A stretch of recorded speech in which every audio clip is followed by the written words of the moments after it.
Assalamualaikum warahmatullahi wabarakatuh. Hai, bertemu lagi dengan saya, Intan Fitri. Baiklah, pada pertemuan kedua ini, saya akan membahas materi tentang bentuk dasar dan proses komunikasi perpajakan.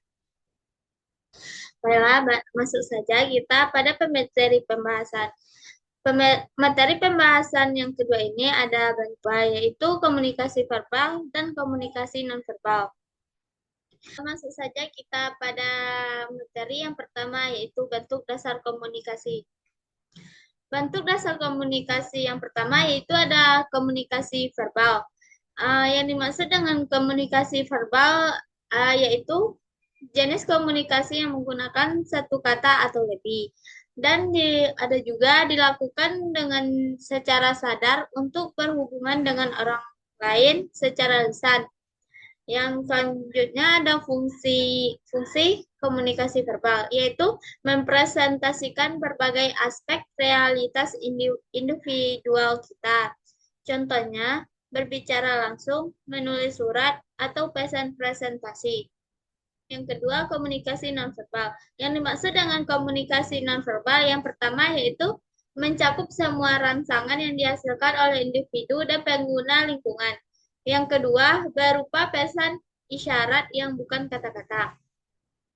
Contohnya, bahasa tubuh seperti mimik wajah dan gerakan tangan. Fungsi komunikasi nonverbal ada 4. Yang pertama yaitu emblen.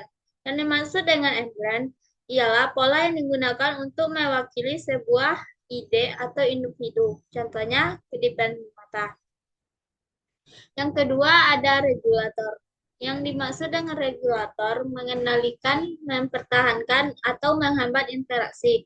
Contohnya, kontak mata berarti saluran percakapan terbuka. Yang ketiga, penyesuaian. Yang dimaksud dengan menyesuaikan ialah menyesuaikan keadaan atau kondisi pada saat komunikasi. Contohnya, kedipan mata yang cepat dan meningkat menandakan perasaan. Yang terakhir, yaitu ilustrator. Yang dimaksud dengan ilustrator ialah gambaran ilustrasi untuk menyampaikan pesan. Contohnya, pandangan ke bawah yang menunjukkan depresi atau kesedihan. Setelah fungsi komunikasi, ada yang namanya proses komunikasi.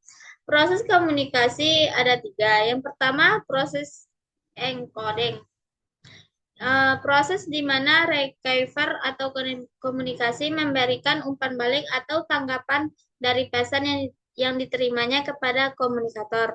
Yang kedua, proses encoding. Proses di mana sender atau komunikator menyampaikan atau mengirimkan pesan kepada receiver atau komunikator. Yang terakhir ada gangguan. Gangguan ialah faktor yang mempengaruhi keberhasilan proses komunikasi. Terakhir, kesimpulan. Kesimpulan pada materi ini ialah komunikasi yang berhasil dan efektif bagi individu, kelompok, atau organisasi, dan juga bentuk komunikasi yang saling melengkapi dan penting dalam interaksi manusia. Baiklah, hanya itu materi yang dapat saya sampaikan. Saya tutup dengan Assalamualaikum warahmatullahi wabarakatuh. Thank you. Bye-bye.